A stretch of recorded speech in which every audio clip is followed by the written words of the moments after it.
What's up, traders? Matt from the Trade Brigade here doing a technical analysis on our FANGMAN stocks. That, of course, stands for Facebook, Apple, Netflix, Google, Microsoft, Amazon, and Nvidia.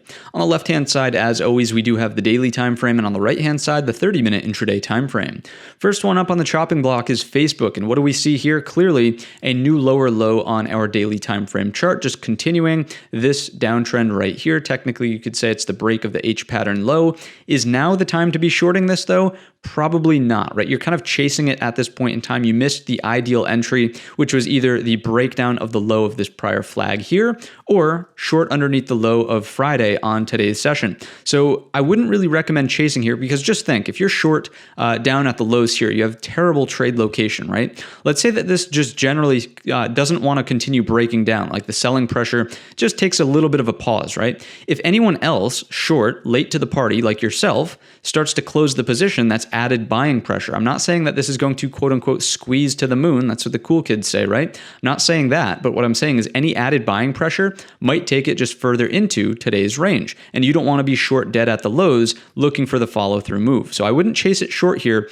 Instead, if you're intent on trading this one to the downside, I would be patient and wait for either an intraday setup or something that resists and forms a lower high. And then we can re-enter to the downside, either underneath the low here, or the aggressive trader who can spot the turn might have a better entry either here. Again, anything that essentially forms underneath this is the most bearish outcome, but because we do have a new lower low on the daily, we can afford any sort of lower high as long as it's underneath 212.45, 212.50s, okay? So that's what I'm seeing on our Facebook daily. If you're intent on trading this one long, I would actually say that maybe there's an opportunity for a dead cat bounce. It wouldn't be my first thought because you certainly are fighting the dominant trend on the daily, but if you did want to go long on like an opening pattern tomorrow morning, then stop obviously just goes just under here and you're looking for retracement, probably 50% of today's range, just a half back retracement, and then we'll reassess, right? Take off 3/4 of the position and then monitor for continuation, trail your stop, break even, so on and so forth, right? So that's what we've got on the daily from the 30-minute. What else can we learn about the price action here?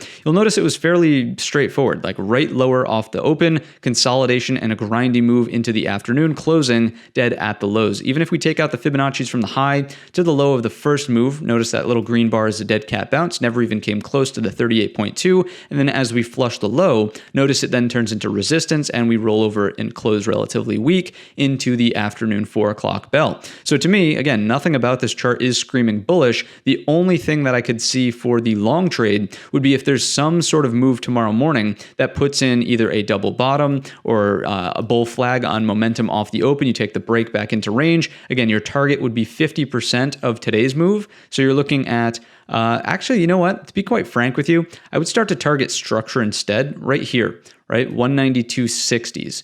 I would look at that instead of the halfback just because that's really where the buyers failed to make a stab higher in the morning sort of reversal period around 10 o'clock, right? So that to me is the important level, 192.60 if there's any sort of upswing. But again, would you chase it short here? Wouldn't be my first thought, right? It feels like you're asking to get trapped at poor trade location. So that's Facebook in a nutshell. Next up, we have Apple, AAPL.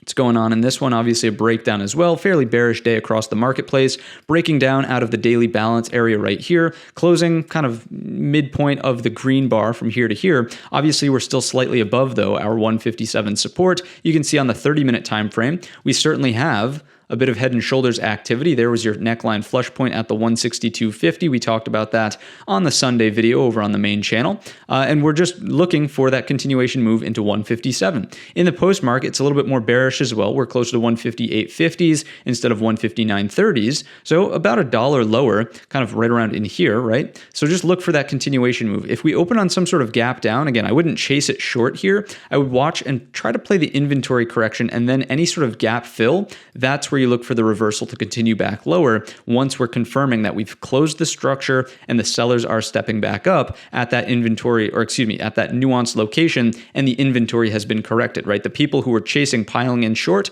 they're now out. Now the smart shorts can enter, and that's where we roll over, right? Don't follow and don't chase on the open. Try to be one of the players who gets involved where I hate to use the term because it's so cliche, but the smart money, right? Where those people are getting involved to the downside. It's not chasing, it's waiting for the more tactical setup, okay? So that's what we've got here inside of Apple to the downside. Obviously, any sort of up moves, you're looking for resistance here for a break and retest at the 162 neckline. So watch for that as resistance. If you're comfortable, you can aggressive short here. Stop goes over the highs, looking for lower. More conservative trade probably waits for something that does this and then takes out the low for continuation into that 157. That's Apple in a nutshell. Next up, we have NFLX for our Netflix. What do we have here? Breaking the daily flush point. So this one's a little bit different just in the sense that our daily structure is much more important here. We're breaking underneath this low, and this low. Now again, because we're 1, 2, 3, 4, 5 days in a row to the downside, I'm not typically, someone who firmly believes in candle counting or the fact that markets can remain or need to bounce or do this or that or whatever, but it would just feel a little bit chasey trying to short it down here at the lows. That's kind of the theme of today's video. I would love to either see a pattern that holds here and then breaks down, or a lower high and then another reattempt for the low for the more strong flush to the downside underneath that 352.67. You can see this on the 30-minute, right? You can kind of get the sense how we grind and then a flush comes, grind and then a flush comes, a little bit of a bounce that time, but then we got that flush. That's what I would wait for, right? Some sort of either correction back to the upside, some sort of move sideways, and then the stronger flush to occur. That way you're ensuring that it's not going to do something like this and form a much, I hate to say much higher lower high, if you're following what I'm saying, right? Because we have highs, lower highs, lower highs. This could still be the lower high, but it would be much higher than this area right here, 360. Hopefully that wasn't too confusing, but you get the gist, right? You don't want to get caught shorting, once again, poor trade location, if it's going to come up and form a daily lower high closer to that 376.80, which is right here. So something that would look like that, correct? So try to play here as if you were being very tactical about the setup and not just chasing it short, right? Everyone can see that Netflix is weak here. Everyone can see that it's been red. Everyone can see that the trend is clearly down. It doesn't mean that it has to bounce, but think about how obvious this setup might seem. And, if it bounces, how many people is it going to catch off guard? And once again, like we talked about in Facebook, if there's even a little bit of buying pressure here, where's it going to go, right? Is it going to go here? And then is it going to roll over? You just want to be a little bit more tactful with your entries in this current market condition. Okay, so that's what I've got for you inside of Netflix. And that's just sort of a theme for the video as well. So GOOGL for Google is up next.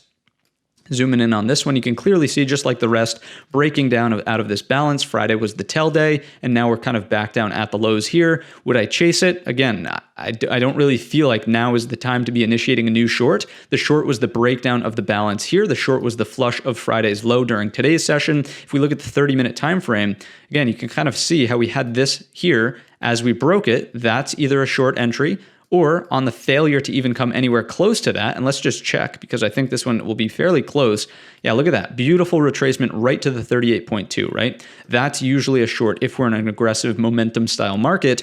There you go. So there was the short entry, right? Either the break of Friday's low or the reattempt of the 38.24 lower into the afternoon. So to me, it's not really ideal to be shorting this one now that the move has already unfolded and we're kind of screaming into support, right? You can even see, if I scrunch this up a little bit here, that we have two data points instead of just one that are going to offer support here at the 24.97, 24.98, right? So if we come into this, I wouldn't call you crazy to look for a little bit of a long just to capture a bit of a dead cat bounce. Now, you're not going to overstay your welcome, but I might be willing to say, okay, the target might be here, right? So something that does this, boom.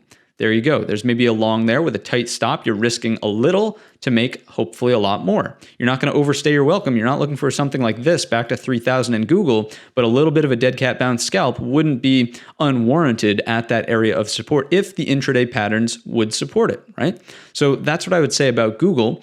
To the downside, if this does happen to break, so here's a scenario, right? If we do something like this, and then do the lower high, and you're not interested in trying to capture that dead cat bounce, that's fine. I'm not saying you have to go long here at this support, but if we get a lower high, and it could be anything, right? It could be, as long as it's underneath the flush point at the 26.63, fine. Lower high, reattempt in short proximity of time here, should break, should take us lower. What's the next target gonna be?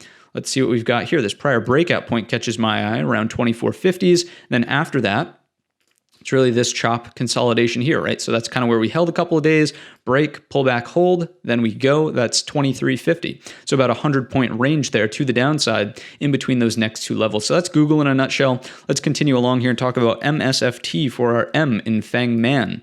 What do we have on this chart? We talked about 300 being the important pivot to the upside, not even close anymore. So really not thinking about longs here in Microsoft until we come into the equal low at 275. Same sort of idea as what we just discussed in Google, tight risk, looking for this. And then I would just look at the 30-minute time frame for some sort of structure to start targeting.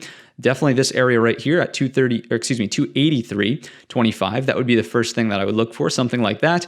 Even that seems like it might be pushing it a little bit. So if you do trade this for the long setup, some sort of dead cat bounce, I would just be very mindful, right? And it's got to be an actively managed position. This is not a swing trade if you're looking to get in here and scalp it up to here. This is something that you're looking at constantly. You have alerts set, you're trailing your stop higher, you're trimming the position, you're managing it. This is not a swing trade, especially in these given market conditions. All it's going to take is one headline to come out, and next thing you know, this is at 250.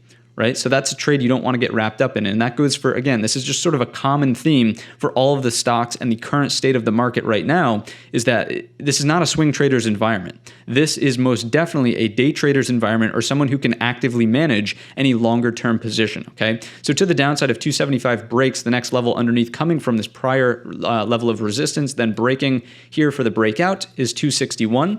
In terms of how this may unfold to the downside, again, what are you watching for? Anything that essentially accepts underneath here early on in tomorrow's session or into the end of the week, anything that consolidates here, bear flag, right? I would imagine that very similarly to Google, this is well within the range of the 38.2. Come in like this. Oh, it's even a little bit higher, right? You can see two upper wicks or two sections of upper wick here into the 50%, but all the candle bodies well underneath the 38.2. As we know, bear flag consolidation happens there, looking for the follow through eventually to the downside, but we have that 275 support to contend with. So don't overstay your welcome to the downside either, remembering that this is 3 days aggressively down in a row. Okay, so that's Microsoft in a nutshell. Just like everything else, any lower high attempts, equal lows here, that's where it gets more interesting for follow through. Next up, we have Amazon, the beast, big one, AMZN.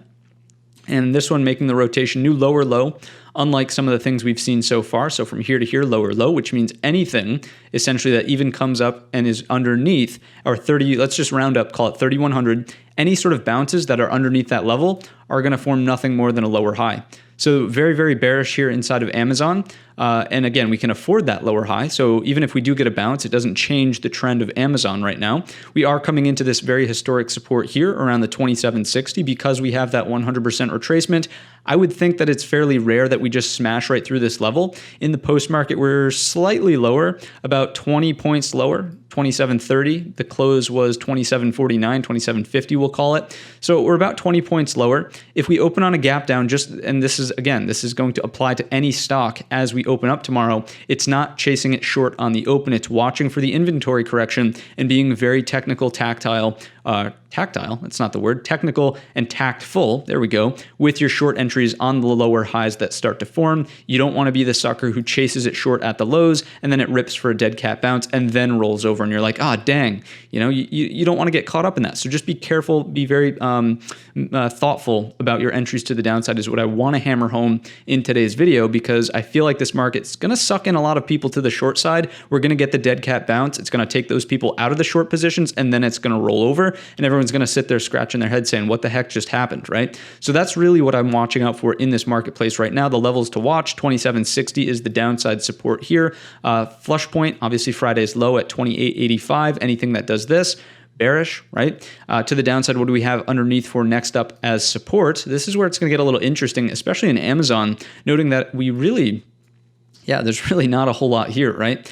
So this is a little bit, we're sitting on a very important area here inside of Amazon, 2700, we'll call it, just for round number's sake. That might be the next saving grace. It's also a psychological number. But after that, notice the breakout point here from the weekly, much further down at 2466, and it's the weekly 200 SMA. I'm not saying that we get there all in 1 week, but there's some room to fall here inside of Amazon, no doubt about it. On the 30-minute time frame, what do we have from a Fibonacci perspective? Highs down to the first low, never even came close to the 38.2. We know relative weakness, so on and so forth. You're probably, if you're still here, then congratulations. But, it's the same story story on many of these stocks, right? Anything that happens down below here, underneath your 38.2, 28.15, bear flag consolidation on the smaller time frames, looking for that flush if it really just goes sideways in tomorrow's session or even into the end of the week, right? So that's Amazon in a nutshell. Let's continue along and wrap it up with NVDA for Nvidia. We'll put this back down to a daily time frame chart. Zoom in a little bit here, sitting right on the support trend line. It is technically a higher low, 216. This area trying to hold, whether or not it does is a different story. This one's going to be all up to the market. And by that, I just mean the overall direction of the QQQ. Notice that we're compressing in range. So we have resistance trend line, we have support trend line.